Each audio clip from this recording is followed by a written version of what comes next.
বাংলাদেশ দলের জন্য প্রথম ম্যাচের প্রতিপক্ষ হংকং। সেই হংকংয়ের বিপক্ষে কিন্তু বাংলাদেশ একটা দুঃসহ স্মৃতি আছে। সেই স্মৃতিটা 2014 সালের। বাংলাদেশ কিন্তু হংকংয়ের কাছে টি-20 বিশ্বকাপের ম্যাচে হেরে গিয়েছিল। সেই স্মৃতিটার কথা বারবারই ফিরে আসছে, কারণ এখনো পর্যন্ত হংকংয়ের বিপক্ষে সেটাই একমাত্র এবং সর্বশেষ ম্যাচ। তো সেটা যখন এসেছে, সেই প্রসঙ্গটা যখন এসেছে, হংকংয়ের মতো দলের বিপক্ষে খেলতে গেলে সেই যে স্মৃতিটা আছে, পাশাপাশি একটা চ্যালেঞ্জও থাকে, একটা মেন্টাল চ্যালেঞ্জ থাকে যে এরকম একটা দলের বিপক্ষে হেরে গেলে একটা বেশ চ্যালেঞ্জিং ব্যাপার হয় বা মানসিকভাবে একটা বড় ধাক্কা হয়। সেই ধাক্কাটার কথা কি বাংলাদেশ দল চিন্তা করছে কিনা?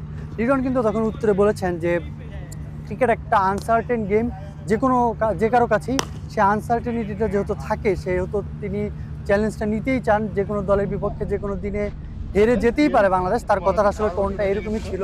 তবে লিটন বেশ আত্মবিশ্বাসী যে তার দল বেশ ভালো করবে। সে ভালো না করার আসলে কারণও নেই। বাংলাদেশ 3টা সিরিজ একটানা ভালো খেলে এসেছে এবং জিতে এসেছে।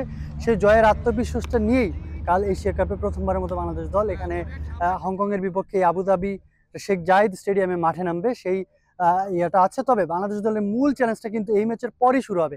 এই ম্যাচটা তো জিততেই হবে কোনোভাবে।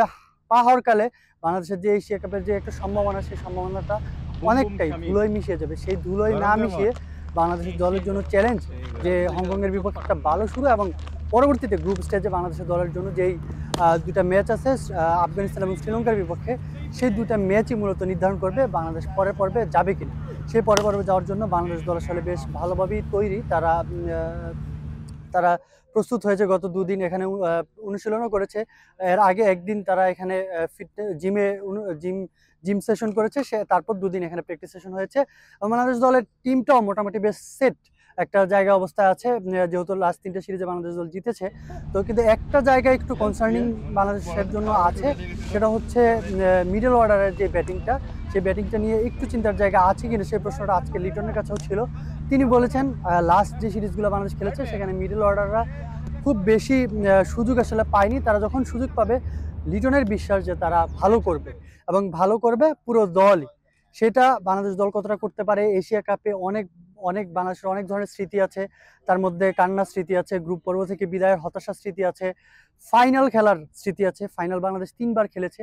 এখন যেহেতু বাংলাদেশ নতুন একটা টুর্নামেন্টে আসছে, স্বাভাবিকভাবেই এই টুর্নামেন্টে রানার্স আপ নয়, বাংলাদেশ দলের লক্ষ্যটা চ্যাম্পিয়ন হয়। সে চ্যাম্পিয়ন হতে বাংলাদেশ দলও চায়, সবাই চায়। কিন্তু লিটন আপাতত বলছেন যে তাদের প্রাথমিক লক্ষ্যটা সুপার 4-এ খেলা।